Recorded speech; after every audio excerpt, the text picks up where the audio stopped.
Amateurs d'arts martiaux mixtes, bienvenue dans la cage.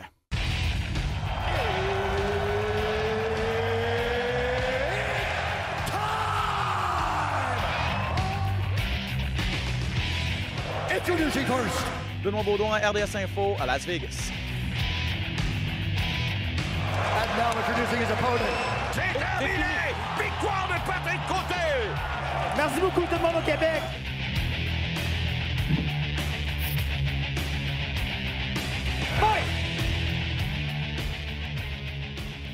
Salut tout le monde, Ben Baudouin en compagnie de Pat Côté pour cet autre épisode de Dans la cage. Pat, comment vas-tu?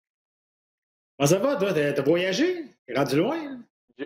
Rendu au Brésil, en hommage à Charles Oliveira, le champion, le nouveau champion des poids légers. J'ai pris un vol, sur un coup de tête, j'ai dit trop été impressionné par sa performance de samedi. Courageux d'aller au Brésil, c'est en site, on va te le dire. Ouais, c'est un fait.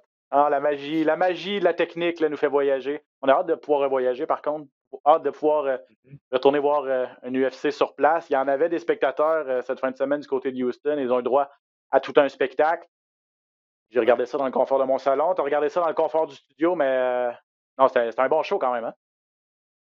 Absolument, ça a été vraiment un très, très bon show. Du début à la fin, là, il y a eu des combats spectaculaires. Il y a eu beaucoup de domination, beaucoup de surprises, des renversements aussi dans des combats inattendus.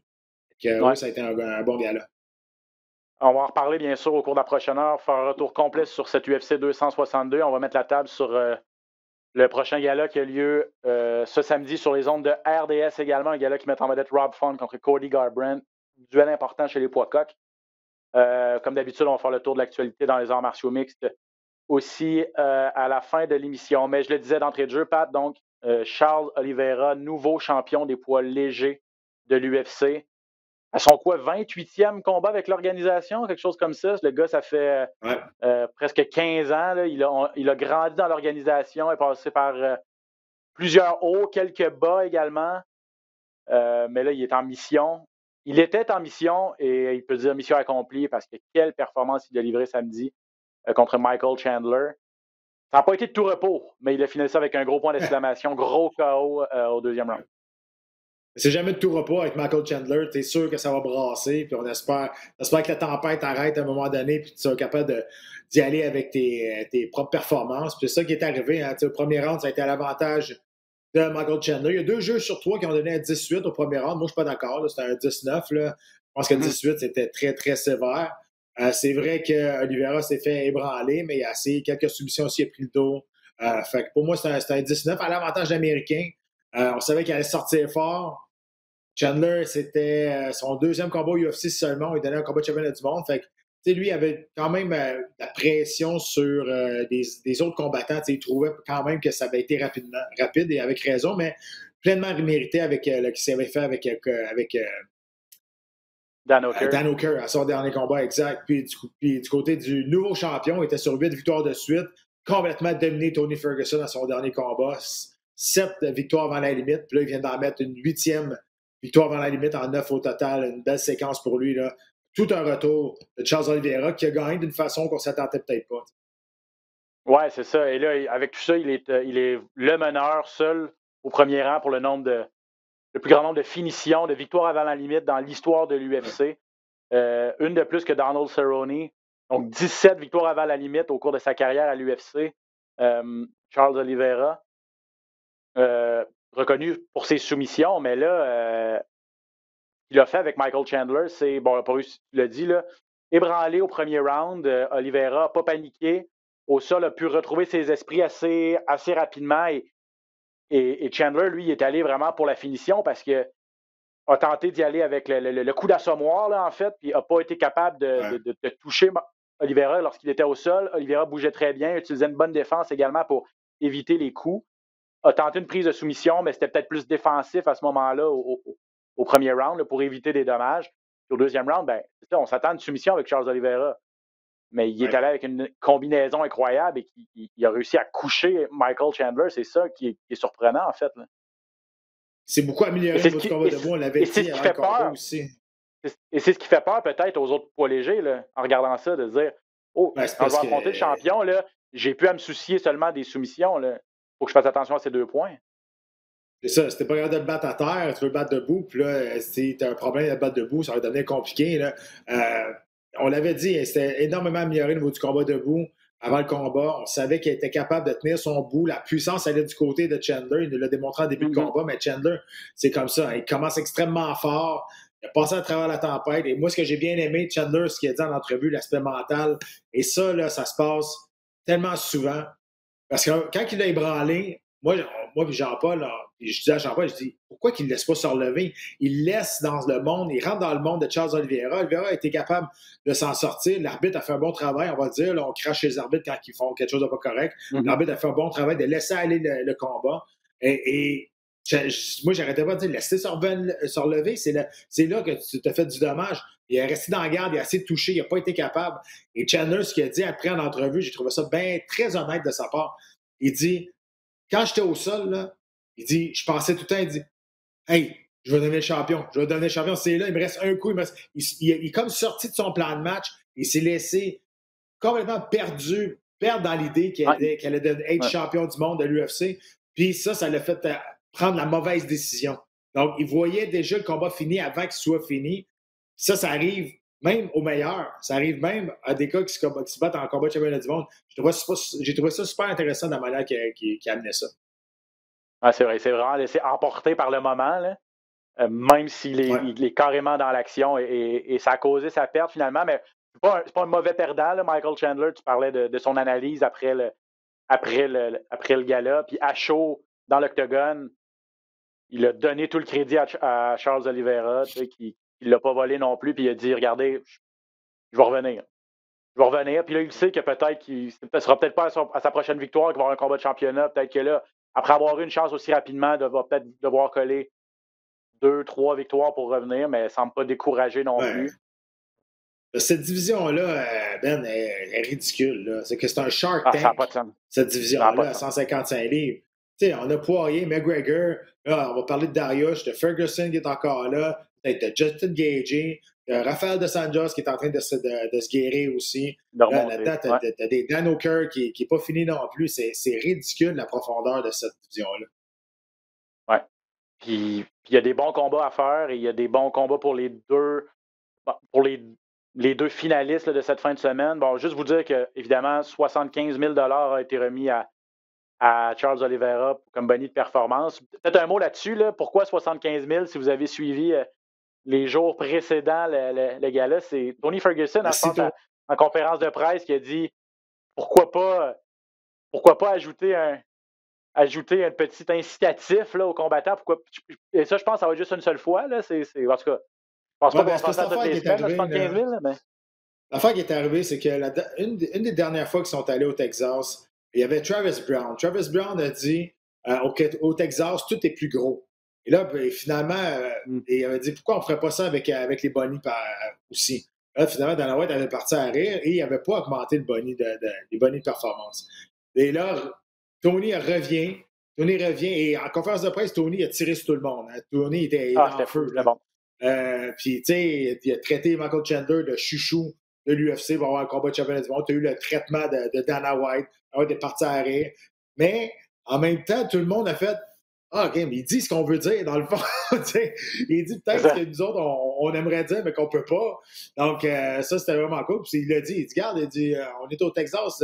N'arrête pas de dire que tout est plus gros au Texas. Peut-être que les bonnies de performance, ça devrait être plus gros. Puis il l'a monté. Lui, dans sa tête, probablement, puis avec raison, il y a beaucoup de bonnies de performance à sa fiche. Il s'enlignait vers un autre bonnie de performance, mais c'est pas arrivé. Mais c'est à cause de Tony. Mais merci, Tony, d'avoir augmenté ça de 25 000.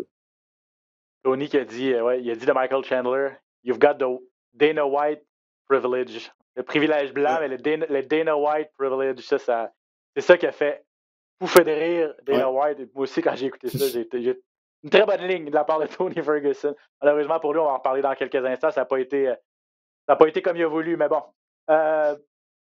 Donc, Oliveira, question rapide comme ça, Pat. Est-ce que tu es surpris qu'Oliveira ait gagné ce titre-là?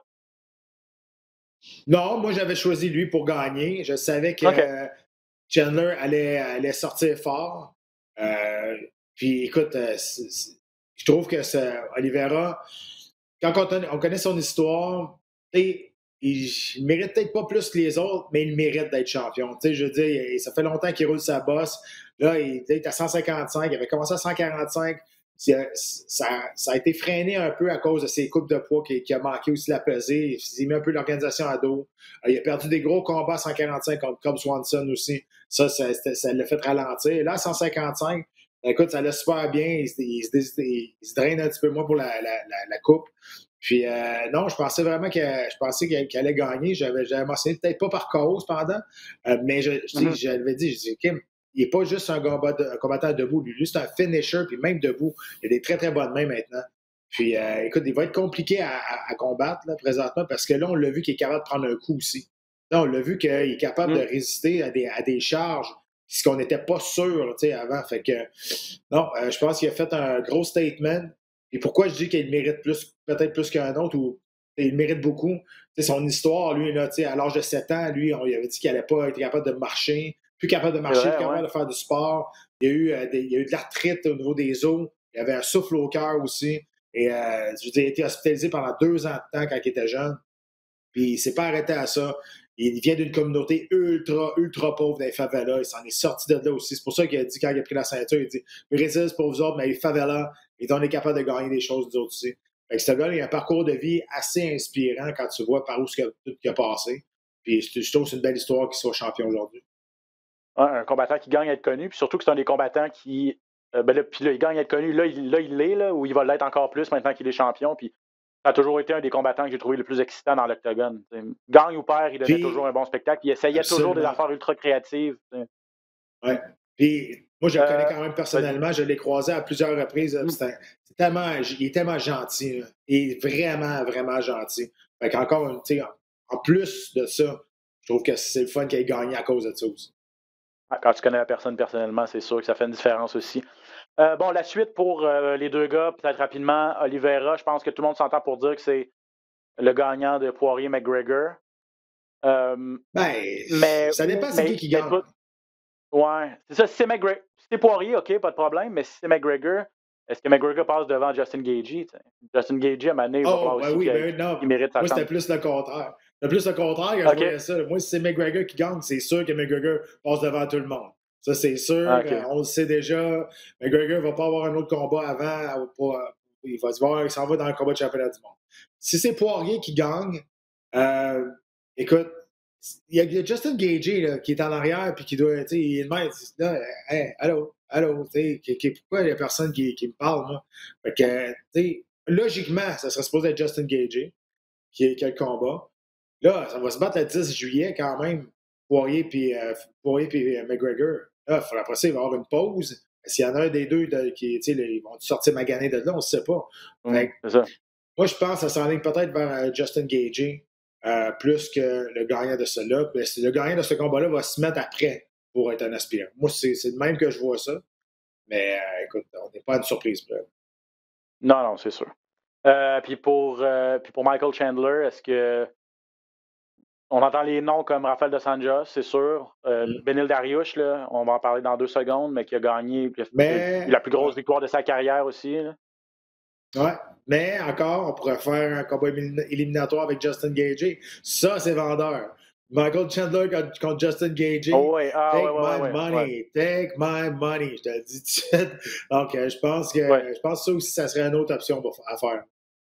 Je suis 100% d'accord, c'est vrai. Ou avec le perdant de Poirier-McGregor peut-être aussi. Mais là, effectivement, il y a peut-être un gap de 2-3 mois entre les deux qui fait qu'on n'est peut-être pas aligné au niveau du timing, comme on dit. Là, mais de toute façon, tu le disais tantôt, là, cette fameuse fosse à requin, là, qui est la division des 155 livres. Là, je veux dire, tu regardes de 1 à 10, c'est des tueurs toute la gang, puis ça donne des bons combats de toute façon. Là, donc, parlons-en de Beneil Dariush. Si vous ne le connaissiez pas, lui aussi s'est fait un nom peut-être cette fin de semaine contre Tony Ferguson. Bon, Dariush était classé 9e. Il se battait contre Tony Ferguson, qui était sur une séquence de 2 défaites, qui était classé toujours, lui, dans le top 5. C'est Dariush qui est allé d'une performance dominante contre un Tony Ferguson qui a vraiment perdu ses repères. Là. Donc, peut-être d'entrée de jeu comme ça, est-ce que c'est... je sais que c'est pas tout noir ou tout blanc, là, mais c'est Dariush qui a été vraiment bon ou c'est. Il y a un peu aussi de Ferguson qui est plus l'ombre de lui-même là, depuis quelques combats dans tout ça. Ben, les deux, là, tu sais, Ferguson, il est brisé, là. Il y a quelque chose qui ne marche pas, là. Il fonctionne plus. Ça. Puis, tu sais, il y a une statistique bien cool qu'on a trouvée aussi, c'est que la fiche des combattants qui ont affronté Justin Gaethje après est de 4 victoires et 15 défaites. Justin Gaethje brise le monde mentalement et physiquement. Mais Ferguson, tu sais, quand il s'est battu contre Justin Gaethje, il s'est fait dominer debout. Là, quand il s'est battu contre Oliveira, il s'est fait dominer, et ça, c'est un terme poli, là, au sol, il s'est fait dominer complètement. Et là, encore une fois, il se fait dominer dans son monde face à Beneil Dariush qui a fait une performance intelligente, très belle performance, le dominer de A à Z, pour vrai, là, avec les positions, ça semblait facile. Ferguson avait l'air perdu, il ne savait plus trop quoi faire. Là, présentement, pour Ferguson, il a dit qu'il n'allait pas prendre sa retraite, et la mauvaise nouvelle, c'est que là, il était vraiment fâché. Bon, écoute, il peut être fâché comme qu'il veut, là. Je veux dire, il est quand même sur 3 défaites de suite, et 3 défaites qui s'est fait complètement balayer le plancher avec. Le problème avec des gars comme ça, comme des Ferguson, c'est leur style. Leur style marche pendant plusieurs années parce que c'est un style qui est tellement bizarre, c'est un style qui est tellement unique, qui n'est pas orthodoxe. Mais quand tu rentres avec les meilleurs au monde, eux autres, ça fait longtemps qu'ils te regardent, puis ce style-là, ça ne surprend plus personne. On est habitué maintenant de voir Ferguson faire des affaires bizarres, comment il bouge. À cette heure, on n'est plus surpris de ce style-là. Et là, c'est là qu'il faut que Tony Ferguson se réinvente. Parce que sinon, il va s'enfoncer puis il ne gagnera plus. Parce qu'il n'y a plus personne qui se laisse intimider ou qui se laisse déranger par ce style assez fucké, là, on va se le dire. Ouais. Bon, tu parlais de la performance de Beneil Dariush qui a réussi à amener le combat au sol, presque à sa guise. Là. Puis une fois au sol, c'était au deuxième round là, qu'il a réussi à. En tout cas, il a presque fini ça au deuxième round aussi, Beneil Dariush, il faut le mentionner, là, avec une clé de cheville. On ne sait pas encore à ce jour comment Ferguson a réussi à se sortir de ça, mais ça nous a fait un peu penser à son combat précédent où on ne sait pas comment il a fait pour se sortir de la clé de bras contre Oliveira. Là. Clairement, lui, ses membres, il est fait en élastique, là, mais c'était serré, là, cette clé de cheville-là. Mais même si Dariush n'a pas réussi à finir Ferguson avant la limite, ça n'enlève rien que c'était une performance qui lui mérite. Il fait en sorte qu'il va entrer dans le top 5 des poids légers, presque assurément. Là. Oui, t'as raison, mais c'est encore pire. C'est encore pire de gagner comme ça ou c'est encore pire de perdre comme ça. C'est encore pire de perdre, de se faire dominer de A à Z, de se faire contrôler. Tu sors de là, 15 minutes. Tu sors de là, t'es pas si magané que ça. Ouais, il y a peut-être mal à la cheville, là, mais je veux dire, tu sors de là, puis t'es comme, j'ai plus rien faire. J'ai été capable de rien faire. Ça, là, c'est rough sur le moral. C'est rough sur la confiance. T'sais, je veux dire, si tu fais knocker, tu te fais passer une soumission, OK, you got me. Tu m'as eu, mais comme ça, se faire dominer comme ça, là, tu retournes dans ton vestiaire, et je te dis, là, t'as honte, là. T'as honte de ta performance, puis tu te demandes en maudit. Mais voyons, je peux pas croire que j'étais à ça d'avoir un vrai combat de championnat du monde, de battre contre Khabib pendant 5 fois. Puis là, encore une fois, pour une 3e fois de suite, je me fais dominer comme si j'avais pas ma place dans le top 5. Ouais. Ça fait mal, effectivement, ça fait mal. Puis lui, il part de tellement haut. Il tombe de tellement haut, en fait, Tony Ferguson, c'est ça, comme tu le dis. Il a été champion intérimaire, oui. Ce fameux combat contre Khabib où les deux étaient à leur prime, étaient à leur summum. Ça, tout le monde aurait voulu le voir. 5 fois, ça n'a pas fonctionné. Le problème aussi, là... Et là, Ferguson n'est plus dans la conversation. C'est un peu ça aussi, là, tu sais. Ouais. Puis le problème pour Ferguson aussi, il avait fait des changements dans ce camp-là. Il avait essayé d'aller ailleurs, il s'est entraîné avec Freddie Roach, il l'avait amené dans son coin aussi. Il y avait Ben Saunders qui était dans son coin aussi, un de ses grands amis depuis très longtemps. Fait qu'il avait amené du monde de confiance, il a changé son style. Peut-être pas son style il reste pareil, là, son style d'entraînement, mais il a changé ses partenaires d'entraînement, ses entraîneurs. Il est allé voir d'autres choses, ça n'a pas plus marché. Fait que là comme il dit, il a bien beau être fâché, là, mais je pense qu'il est plus perdu qu'il est fâché. Ouais, puis il est fâché après qui? Fâché après lui-même, probablement, mais en tout cas, il a clairement perdu il a perdu quelque chose. Je ne sais pas s'il est moins rapide qu'avant. Je ne sais pas si c'est juste, comme tu dis, que les autres le connaissent un peu mieux et tout ça, mais qu'est-ce qu'il a fait? Avant, c'était lui qui jouait avec ses adversaires. Il a joué avec Anthony Pettis. avant de le finir. C'était une clinique là, de Muay Thai. Il a joué avec Cowboy Cerrone pendant un round avant que Cowboy, ou 2 rounds avant que Cowboy fasse une erreur, mais c'était fini là, ce combat-là déjà, même si Cowboy aurait pu continuer. Justin Il n'était pas Gaethje. soufflé dans le nez. Là. C'est C'est Justin ça, Gaethje. ça revient à ça. Ça revient à. La curse. Ouais, c'est ça. 4 victoires, 15 défaites, hein, les combattants qui ont affronté Justin Gaethje après avoir affronté. Ça, c'est tous des combattants. C'est tous des combattants qui sont rankés. C'est tous des combattants qui sont dans le top 15 mondial. Quand tu vas contre Gaethje, tu sors de temps. Depuis que Gaethje est à l'UFC, c'est sûr qu'il y a eu des combats. Ouais, non, c'est ça. Spectaculaire. Pour Beneil Dariush, bon, il est peut-être à 1 ou 2 victoires. Il est à 7 victoires de suite. Là. 1 ou 2 victoires d'un combat de championnat, mais ça revient à ce qu'on disait tantôt aussi que dans le top 5, ça se mange entre eux. Là. Je parlais de Rafael Dos Anjos, là, j'ai vu son nom circuler. Je pense que lui est sur 3 victoires consécutives depuis son retour à 155 livres. Il se guérit d'une blessure. Là. Donc, ça pourrait être intéressant, mais c'est sûr que c'était la plus grosse victoire de la carrière de Beneil Dariush. Et là, les prochains, ça s'annonce. Aussi, ça fait longtemps, hein? Lui aussi, Beneil Dariush, ça fait longtemps, là, parce que ça fait 10 ans que j'attends une occasion comme ça. Puis il était pas loin d'avoir cette occasion-là quand Hernandez l'a knocké au premier round. Ça l'a fait arrêter. Là, il est revenu, il a fallu qu'il se rebâtisse une séquence de victoires, 8 victoires de suite et 6 victoires de suite. Puis là, il a donné l'occasion de se faire voir face à Ferguson. Puis il n'a pas passé à côté, moi, te dire. Non. On va passer rapidement sur les prochains parce que je vais absolument parler de plus longuement de 2 combats. Juste vous dire que Rogerio Bontorin a battu Machinel. Ça, c'est un combat les deux dans le top 10 des poids mouches. Caitlin Chukagian, qui était 2e chez les poids mouches féminins, a battu, non sans peine, elle a fini sans force, là, mais Viviane Araujo, qui était 7e. Ouais. Mais Chukagian, puis je vais dire ce que tu as dit durant la diffusion, là, même si elle bat n'importe qui dans cette division-là, on ne voit pas qu'elle est proche d'à côté Valentina Shevchenko. Donc, elle peut battre toutes les filles qu'elle veut. On connaît déjà l'issue de son prochain combat si elle se retrouve en combat de championnat du monde. Là, donc, voilà, pour ça, il faut parler d'Edson Barboza contre Shane Burgos. C'était, je vais réutiliser l'expression que tu utilises souvent, de la belle violence. Et c'était beau de voir Edson Barboza sortir de la sorte. Les premiers coups de pied qu'il a lancés, là, il n'y allait pas pour... il allait pas pour déranger. Là. Il y allait pour briser la jambe de Shane Burgos. Ça claquait. J'étais dans mon salon. J'étais là, aïe, il va se briser la jambe. Je pensais à Chris Weidman. Ben, c'est ça. Quand tu sens la douleur à travers l'écran, c'est parce que la douleur est là pour vrai. Je te dis, là, c'est bien une affaire. Tu ne veux pas dans la vie, c'est de recevoir un coup de pied d'Edson Barboza, n'importe où.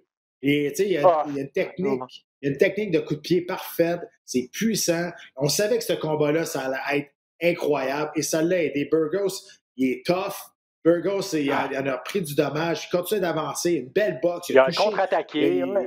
Il a contre-attaqué. Il n'arrêtait jamais. Ça s'est fini d'une manière tellement bizarre.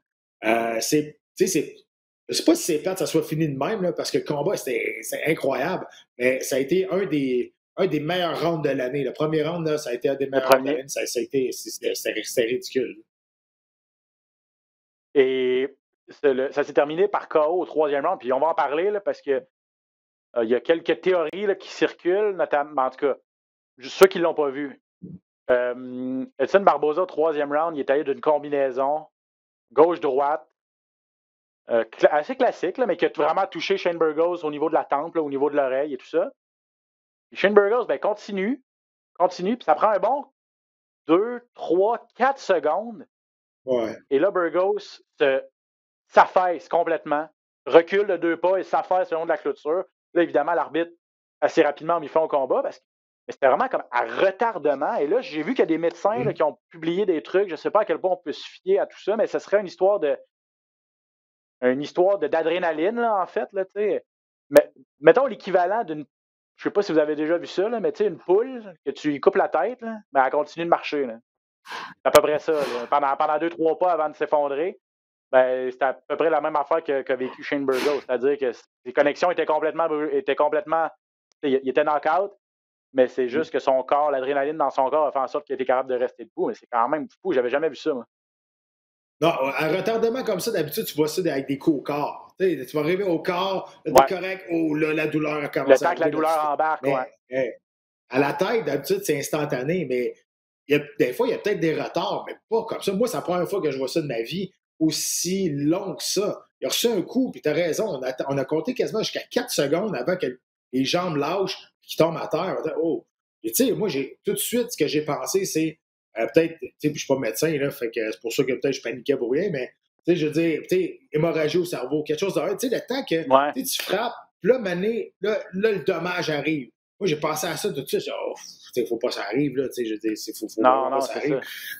Mais, tu sais, il s'est levé, il est parti sur ses jambes, il est allé à l'hôpital tout de suite après, par ses propres moyens. Ben, pas par ses propres moyens, mais sur ses jambes. L'UFC l'a amené à l'hôpital. Puis là, il semble être correct, être tiré d'ennui. Mais, je veux dire, tu joues pas à te battre. Hein. Tu joues au hockey, tu joues au baseball. C'est un sport qui est très violent. C'est un sport qui est très dangereux. Puis encore une fois, tu sais, ça fait 13 ans que je commande des combats. Là. J'en ai vu, là, j'ai fait au-dessus de 350 galas que j'ai commentés. Là, et c'est la première fois que je vois ça. On voit encore des choses pour la première fois dans un sport comme ça. Et c'est pour ça que l'UFC a sorti un procédé pour les commotions cérébrales. C'est pour ça que les tests médicaux sont encore plus poussés. C'est pour ça que les commissions athlétiques sont plus sévères sur les tests de tête, les scans de tête, les choses comme ça. Et sur le procédé pour revenir après une commotion cérébrale, là, ça commence à être pas mal plus, comment je peux dire ça, encadré. Mais c'est important parce que c'est correct, tu as le droit de ne pas aimer ça. Là, c'est pas fait pour tout le monde, ce sport-là. Mais ces athlètes-là, ils ont un respect qu'ils doivent avoir parce que c'est un sport qui est très, très difficile. C'est un don corporel que tu fais pour ton sport. Ah, 100%. Et puis je suis sûr que tout le monde qui regardait partageait ton opinion de dire on s'imagine le pire, ou en tout cas, on veut. Parce que c'était peurant. Là.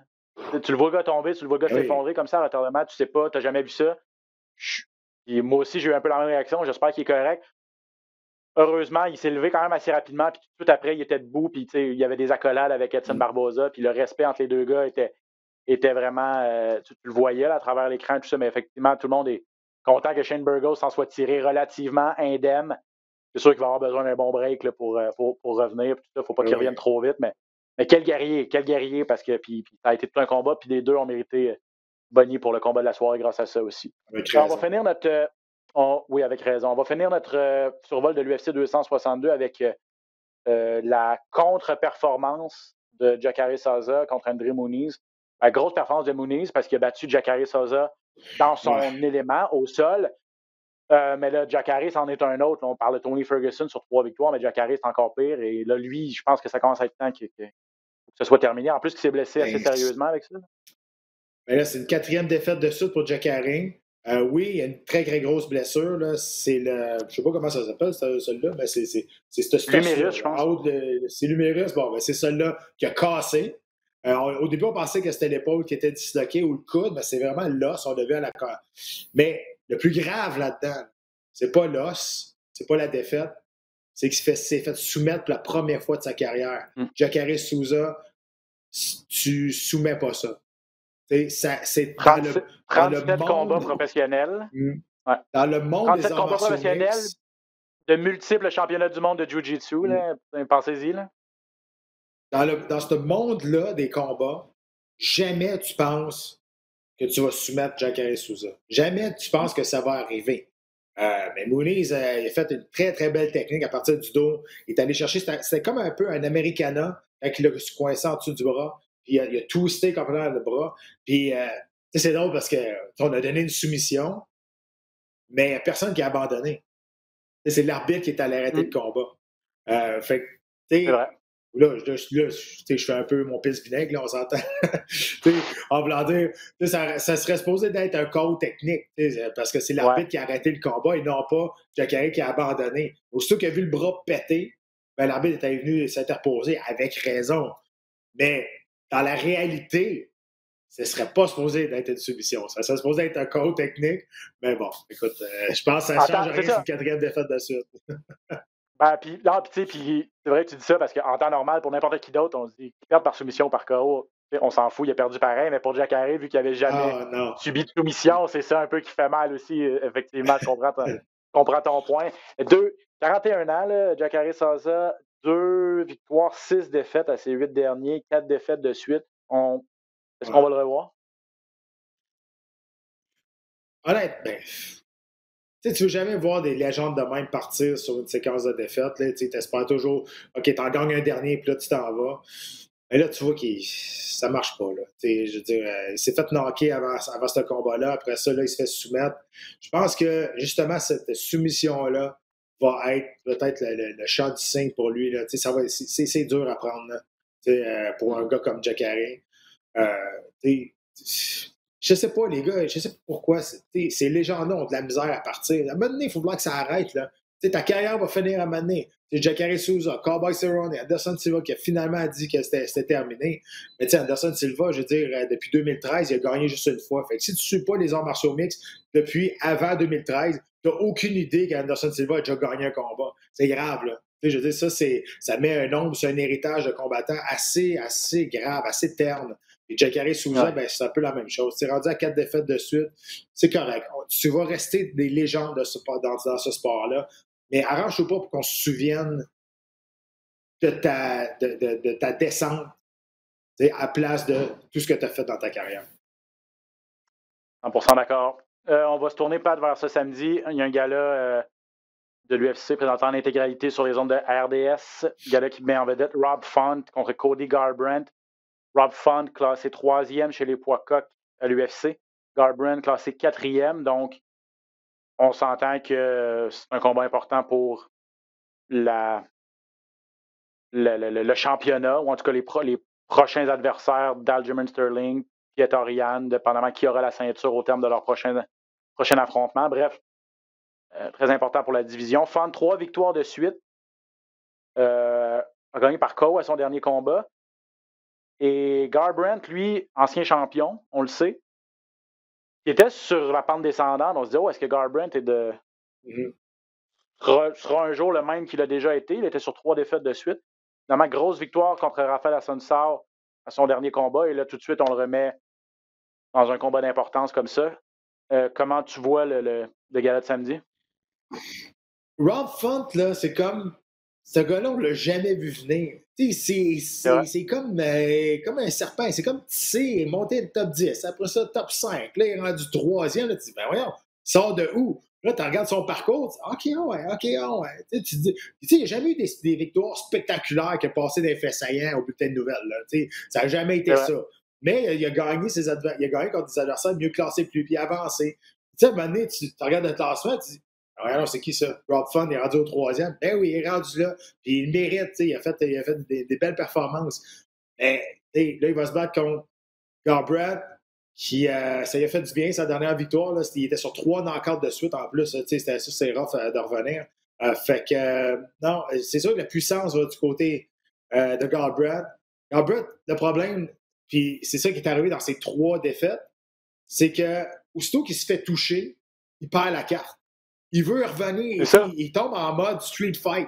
Il se fait toucher, là, il oublie tout, il sent les poings, il se ferme les yeux puis il swing parce qu'il veut remettre tout de suite la violence à son adversaire. Mais il se fait pincer à toutes les fois parce qu'il est bien ouvert. C'est ça qu'il faut qu'il... J'en avais parlé aussi. Là-dessus, il faut qu'il réussisse à temporiser ou accepter de prendre un coup pour, après ça, relaxer un peu parce que les 3 knockouts, c'est arrivé exactement la même affaire. Il s'est fait toucher, ça l'a frustré, et là, il est parti à soigner et il s'est fait pincer.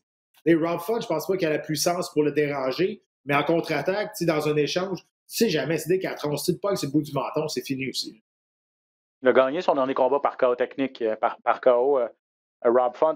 Et puis, si ma mémoire est bonne, mais là, je dis ça, je suis toute réserve, là, mais je pense même que Assunção avait un peu ébranlé Garbrandt. Tôt dans le combat, Garbrandt avait survécu là, à leur dernière sortie. Puis là, on se disait, on voyait ça venir, on le voyait se dessiner à 4e défaite de suite, le même scénario qui se répète de fois en fois. Finalement, cette fois-là, il avait réussi comme à survivre et à ressortir une grosse combinaison pour coucher Assunção, mais c'est vrai qu'il a le menton un petit peu fragile, Garbrandt.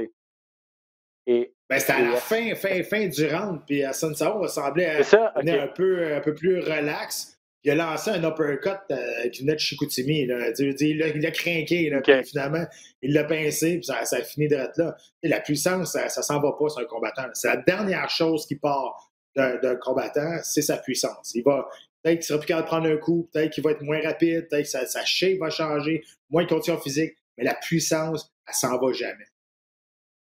Donc, ça va être intéressant, mais oui, c'est ça, effectivement. Peut-être Rob Font, le gars peut-être un peu plus technique, le gars un peu plus posé, le gars un peu plus complet. Garbrandt, mais il n'a pas été champion pour rien. Il est capable de passer le KO. Puis, tu sais, je veux dire, là, on remonte à quelques années, là, peut-être 5 ans, mais tu sais, quand il a battu Dominic Cruz, moi, je m'en rappelle, tu sais, ouais, il avait été vraiment, vraiment, vraiment solide. Puis Cruz, c'est pas le gars le plus facile. Puis c'est un gars qui, oui, plus qu'il a déjà été, mais son style était difficile à solutionner. Puis Garbrandt est arrivé là, une marche dans le parc, merci, bonsoir. Tu sais, c'est comme s'il s'était battu, comme s'il s'était entraîné pendant des mois avec un gars du style de Dominic Cruz que tu retrouves nulle part ailleurs. Donc, tu sais, le gars, il a quand même une intelligence de combat. Oui, puis il a joué avec.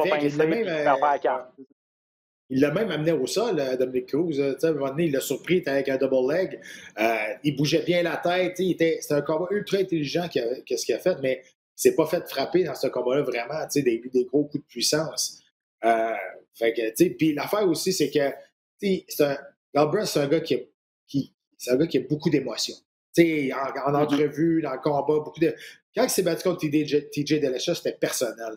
Les émotions étaient là, puis je pense qu'il s'est laissé sortir de son plan de match à cause justement qu'il voulait juste se péter à la gueule. Tu comprends? Exact, les 2 fois. Il voulait juste passer à travers et arracher la tête. Mais dans les arts martiaux mixtes d'aujourd'hui, tu peux pas te battre avec l'anger. Tu peux pas te battre avec la haine de ton adversaire. Même si tu l'haïs, tu peux pas juste passer puis aller puis faire un moulinet puis dire OK, bon, on va finir par le pincer, il va y faire mal. Ça marche plus comme ça. OK, il faut que tu retrouves justement ce fighting IQ là. Juste Francis Ngannou qui est capable de faire le moulinet puis de coucher ses adversaires en 15 secondes, bien sûr. On est dans une autre catégorie complètement. OK, demi-finale, ça va être la Chinoise Yan Xiaonan contre l'ancienne championne des poids pailles. Donc, c'est un duel à 115 livres. Carla Esparza, donc, encore une fois, un duel entre les 3e et 4e de la catégorie. Xiaonan, on la connaît vraiment moins, en tout cas moi, mais on dit, parce qu'elle n'est pas flamboyante non plus, mais c'est une fille qui accumule les victoires depuis qu'elle est à l'UFC. Puis on dit, il y a Jeanne Wiley là, chez les 115 livres féminins, puis on dit que Xiaonan n'est vraiment pas loin derrière et qu'elle est peut-être elle la prochaine championne chinoise. Là. Contre Carla Esparza, qui, elle, a été la toute première championne de cette division-là, qui est un peu tombée dans l'oubli, puis là, qui a recommencé à gagner sur une base régulière. Oui, je pense que la Chinoise va être, avec une victoire, se place dans un combat éliminatoire, peut-être face à Mackenzie Dern. Moi, je pense que Mackenzie Dern s'en vient aussi, là, elle est vraiment bien placée. Elle n'a pas la puissance de Weili Zhang, mais elle est très bonne pour toucher, pas se faire toucher. Elle ne reçoit pas beaucoup de dommages dans un combat. Et ça va être intéressant parce que je pense qu'au bout du point, elle va être largement supérieure à Carla Esparza. Elle va être meilleure portée. Esparza, c'est une très, très bonne lutteuse. Donc, elle va rentrer, c'est sûr qu'elle va rentrer à l'intérieur, elle va essayer de la lutter. Donc, ça va se passer d'une bagarre de stratégie qui va être capable d'amener le combat dans son monde ou garder le combat dans son monde.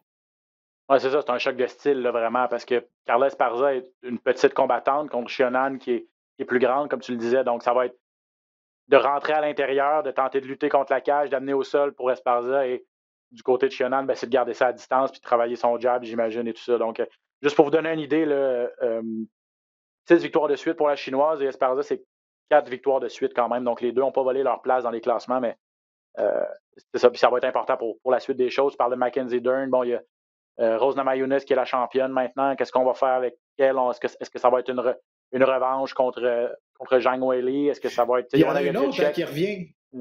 Ouais. Tatiana Suarez. Il y en a une autre qui revient, hein? Tatiana Suarez. Elle, là, tout le monde l'a oublié parce qu'elle fait longtemps qu'elle ne s'est pas battue. Elle a des grosses blessures. Mais elle est invaincue, cette fille-là. Elle est dangereuse, là, pour vrai. Puis, tu sais, c'était une grande combattante. Elle était bonne au corps à corps. Tu sais, elle était solide. Très bonne au niveau du jiu-jitsu aussi, avec les soumissions. Moi, j'ai vraiment hâte de voir Tatiana Suarez revenir parce que elle, là, ils vont la placer dans un combat quand même assez d'importance puis la remettre dans le mix tout de suite. Elle était déjà je pense, 6e, quand elle est partie. Ça fait un méchant bout qu'on ne l'a pas vu. Mais c'est dommage. Ça fait 2 les ans, blessures, c'est exact. Les blessures, c'est ça. C'est les risques du métier. Mais elle pourra revenir dans le mix assez rapide. J'ai vu qu'elle a donné une entrevue cette semaine et elle a évoqué l'idée de revenir à 125 livres, par contre. Et là, tu veux mon avis, je me demande pourquoi elle ferait ça. Là, parce qu'elle dit j'ai jamais été. J'ai jamais eu de la misère à faire le poids à 115 livres. Elle avait beaucoup de succès à 115 livres aussi. Peut-être qu'elle voit, peut-être que le chemin est peut-être plus rapide pour elle à 125 livres, étant donné qu'il y a Valentina et les autres. Alors qu'à 115 livres, ben, on vient de nommer toutes ces filles-là qui méritent peut-être d'avoir un combat de championnat plus rapidement. C'est peut-être l'option qu'elle voit. Mais... Je suis obligé de lui donner raison. À 125, ça va être beaucoup plus rapide. T'sais, son évolution, le calibre des filles à 125, c'est pas comme à 115. T'sais, les filles à 115 sont beaucoup plus supérieures, sont meilleures au niveau du talent. Ils sont plus dans le même paquet aussi. Là. Ouais, c'est qu'ils sont plus dans le même paquet. N'importe, les filles du top 5 peuvent se battre l'une et l'autre, là, alors que la catégorie supérieure, c'est une fille. Parce que la championne est accessible, comparativement à 125 à 135, qui est comme tu te bats pour être deuxième dans cette catégorie-là. T'sais. C'est ça, oui, effectivement, tout à fait. Rapidement, Felicia Spencer, la Canadienne, qui va se battre contre Norma Dumont chez les poids plumes féminins. Ça vous intéresse? C'est pas inintéressant, là, c'est pas ça que je veux dire, mais l'intérêt peut-être de ce combat-là, c'est non seulement c'est une Canadienne, mais une fille qui vient de Montréal, qui a grandi à Montréal aussi, qui habite maintenant aux États-Unis, mais quand même. Et aussi, c'est peut-être un des derniers combats à 145 livres qu'on va voir à l'UFC. Donc, c'est peut-être pour ça aussi qu'il faut les enregistrer.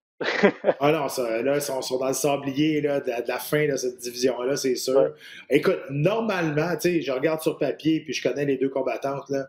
Sérieusement, là, je pense pas qu'il y ait une marche dans le parc dans l'UFC, mais ça serait supposé d'en être une pour Felicia Spencer. Ça serait supposé être un combat facile. Honnêtement, ils ne sont pas du même calibre, mais pas du tout. Donc, j'ai bien hâte de voir comment ça va aller, là, mais moi, je prends Felicia Spencer gagnante par soumission assez rapide. Oui, j'aurais tendance à être d'accord avec toi sur celle-là.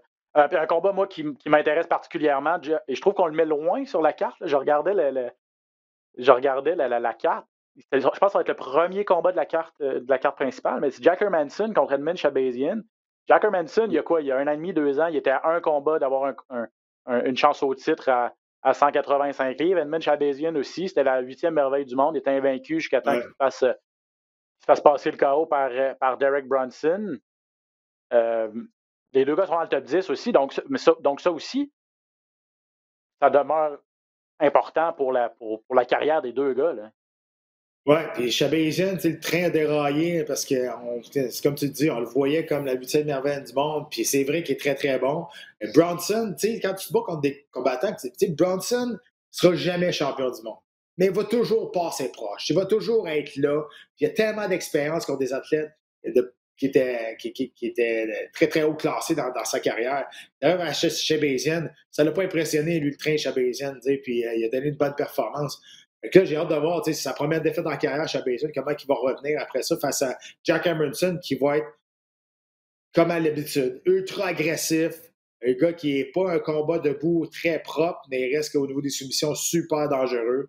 Fait que, je pense que ça pourrait être un combat de la soirée. Là. Pour moi, ça pourrait être un excellent combat.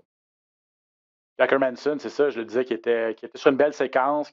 On le voyait affronter Israel Adesanya dans un avenir rapproché. Finalement, contre-performance contre Jared Cannonier, contre Marvin Vettori, a perdu 2 combats là. C'est ce qui a un peu propulsé Vettori, là, si je me rappelle bien. Il va se battre, lui, en combat de championnat dans 2 semaines là, contre, justement, Israel Adesanya. Mais Jack Hermansson, un combattant que j'aime beaucoup, moi. C'est un gars qui est au sol et ultra créatif. C'est un gars qui est agressif aussi, puis il va pas pour Il va pas pour la décision, il va pas. Ouais, all in.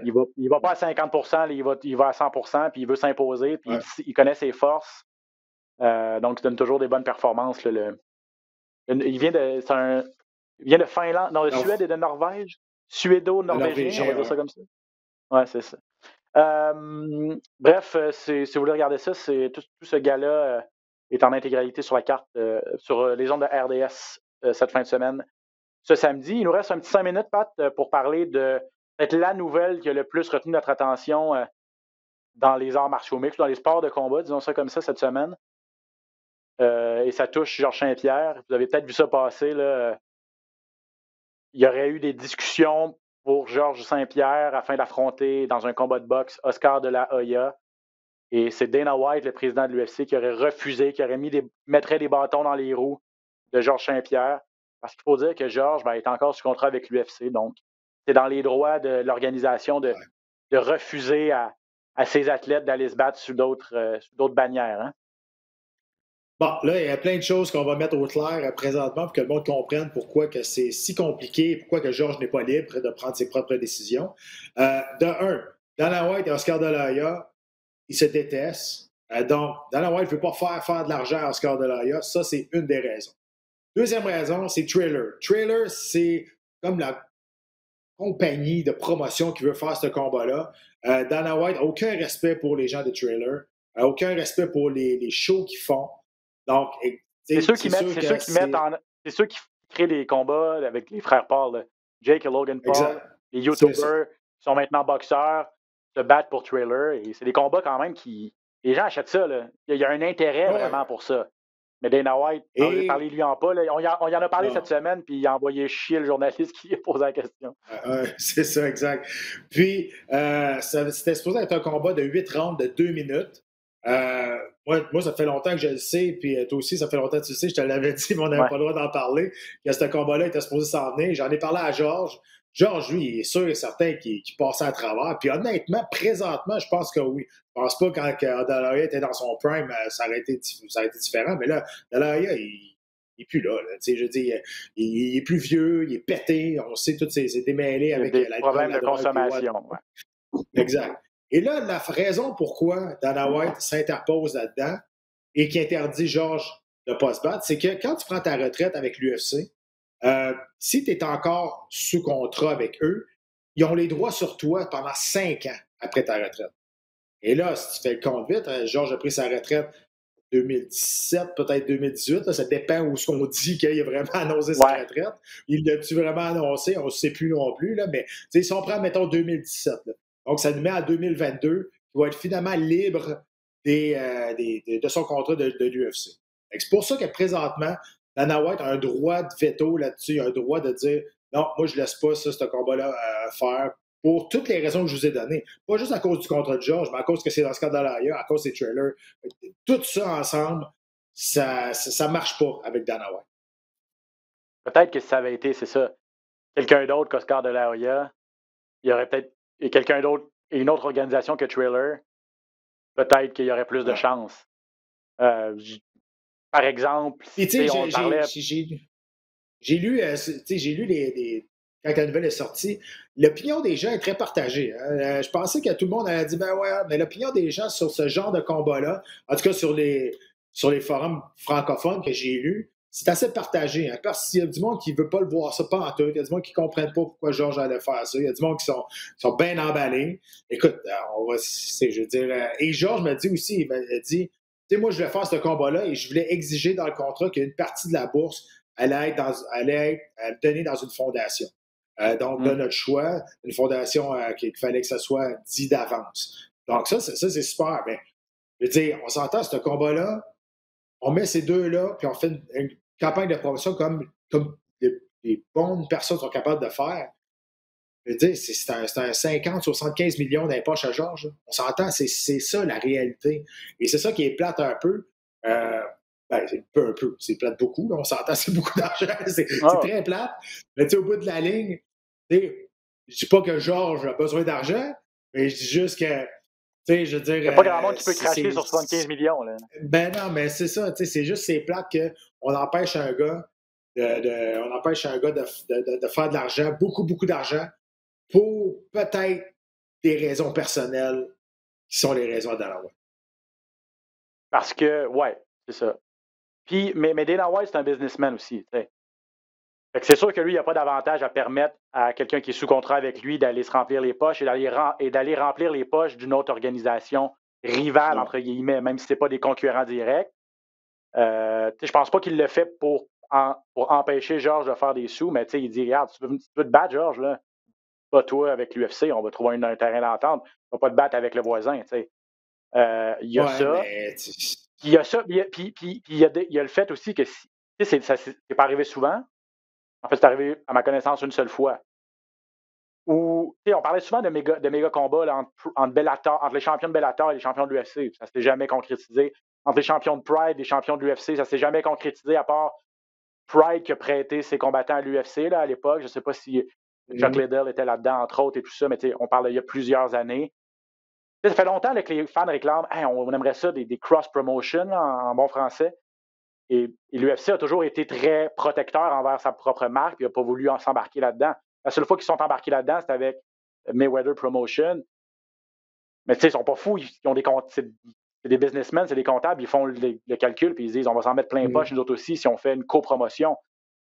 Faire une copromotion de Thriller, Dana White, c'est pas mal moins intéressant pour lui que faire une copromotion avec Mayweather Promotion puis avec Showtime, c'est sûr. Exact. Puis tu sais, aussi, il ne faut pas t'oublier ça, hein?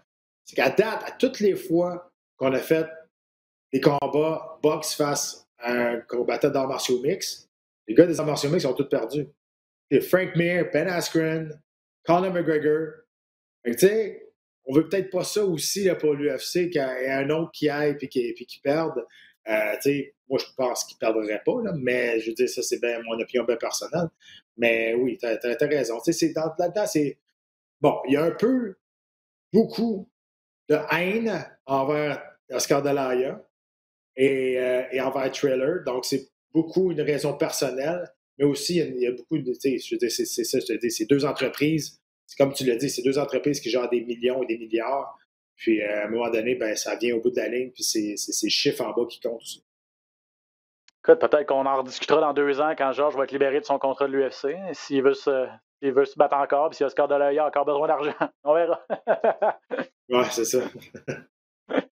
OK, Pat, c'est tout le temps qu'on a. Merci énormément. Puis en tout cas, on espère que vous avez apprécié à la maison. Mais écrivez-nous, est-ce que ça vous tente de voir Georges Saint-Pierre contre Oscar De La Hoya? Écrivez-nous à Pat et moi sur Twitter ou sur Facebook. On en reparlera peut-être la semaine prochaine si on a des bonnes réponses.